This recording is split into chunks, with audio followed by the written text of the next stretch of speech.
Our gospel lesson this morning takes place within a story that Jesus shared with a crowd of people and shares with us today.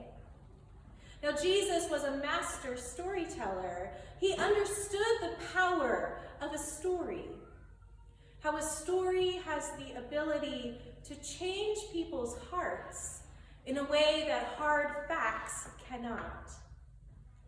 Jesus understood how to touch a person's memory with a word, how to bring a lesson to life, to make it relatable and relevant. So he used parables, teaching stories that used elements of everyday life. And the amazing thing about these parables is that even though they were first spoken thousands of years ago in a very different context than we find ourselves, they are still as alive today as they were when Jesus first told them. Our story today is a compelling one because it is so relatable. Who here among us has not experienced or witnessed a story like this for ourselves? Once upon a time, well, that's not how Jesus started it, right? Jesus says, in a certain city, and immediately that certain city becomes whatever city the listener envisions. It could be Jerusalem or Bethany. It could be Patterson or Dover. There is always a certain city, isn't there? It's in this certain city that a widow, one of the most vulnerable kinds of people in that day, comes before a powerful judge seeking justice for a wrong that has been done to her. Now, Jesus doesn't tell us what she is seeking justice for. Again, he allows our imagination to fill in the blanks, drawing from our own experiences to make this story come alive in a unique way for each listener. Maybe this widow let a neighbor borrow money and they never paid it back. Maybe this widow is fighting a hospital or insurance company for medical malpractice because she didn't receive the treatment she needed in a timely fashion. Or her insurance is refusing to cover a life-saving medication. Or maybe she was misdiagnosed because her doctor didn't take her concerns seriously, because she is, after all, only a widow. Maybe she is in family court fighting to get custody of her grandchildren.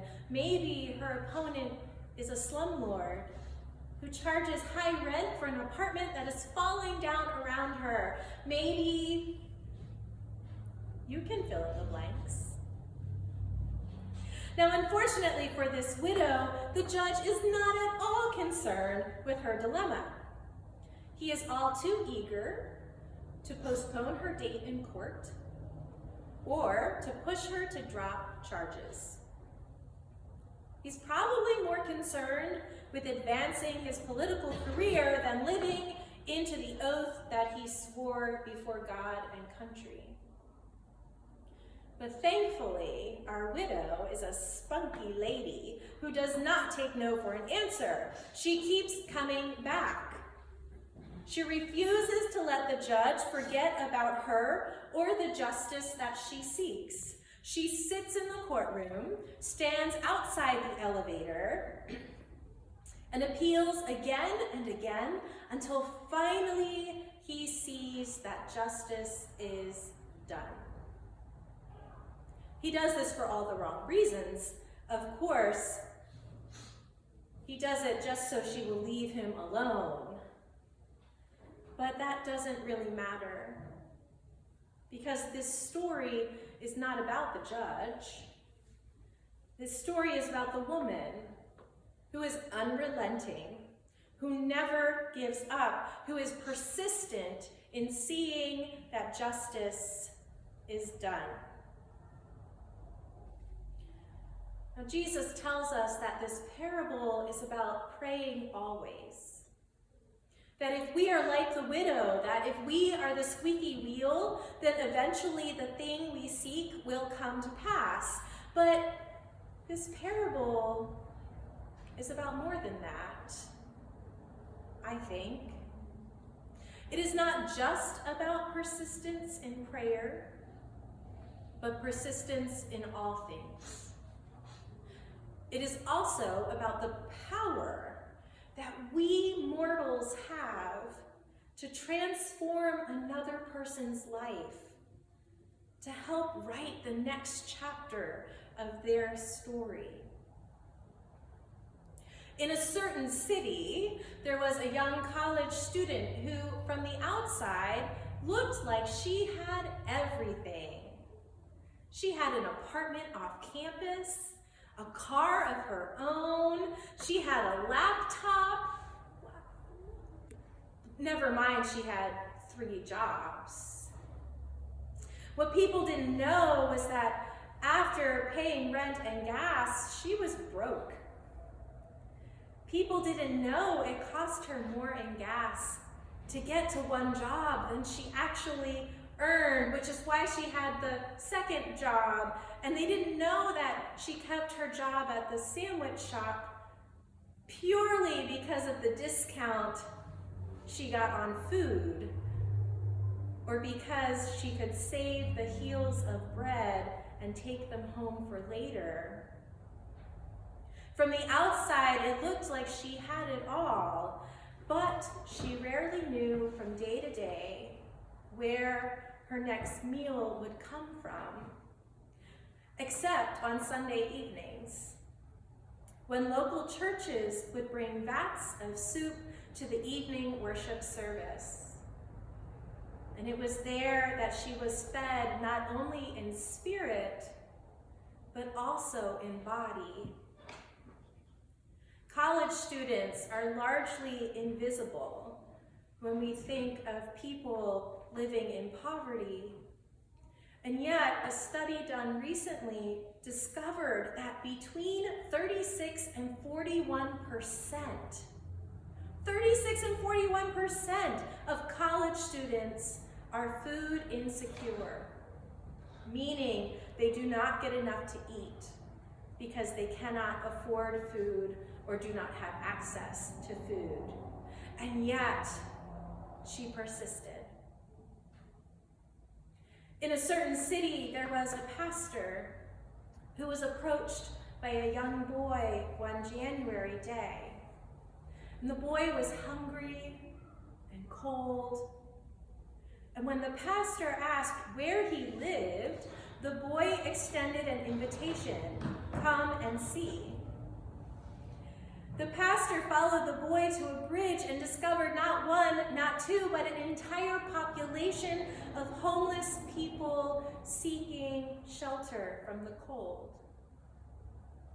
The pastor found food and blankets and clothing. And over the years, through his hard work, through his persistence and advocacy, that boy's invitation to come and see was answered with the Dover Homeless Ministry. These stories are why we are so dedicated to this ministry in Dover, and our ministry with Family Promise, and our food pantry, whose ministry we will be expanding. Because these stories are not just parables. They are chapters in people's lives. They are Pastor Charles Perez's story, who serves at First UMC in Dover, and they are my story. We do this work because we know what it is like in some way to be a part of the least of these that Jesus calls each one of us to serve. We know what it is to experience the gift of grace that comes from the hands of another when they offer us extra soup to take home or a place to stay for the night.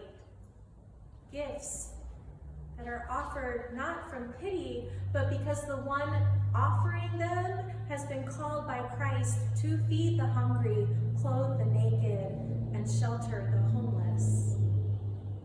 We know what it is to be persistent in the face of unjust judges and oppressive systems,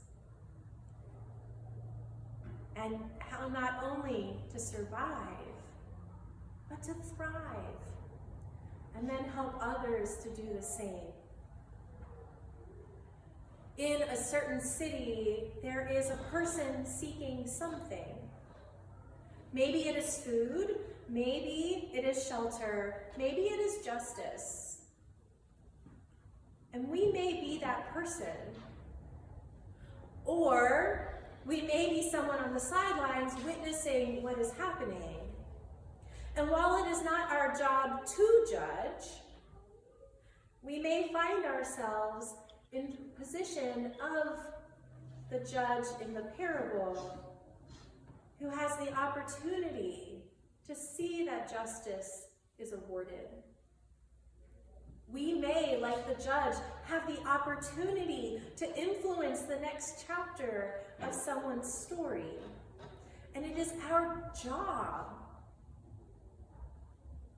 It is our job as disciples of Christ to offer a hand in partnership, to extend the love of Christ, to stand beside the person and join our voices with theirs in the pursuit of justice. What is it that God is calling you to be more persistent in? Is it your prayer life? Is it your participation in a certain ministry of the church or a program in town? Are you being called to be more persistent in speaking out against poverty or violence or racism or any of the other isms that are in our world today? It is my prayer that each one of us would always be persistent in our pursuit of justice and in our service to others. Amen? Amen. Amen.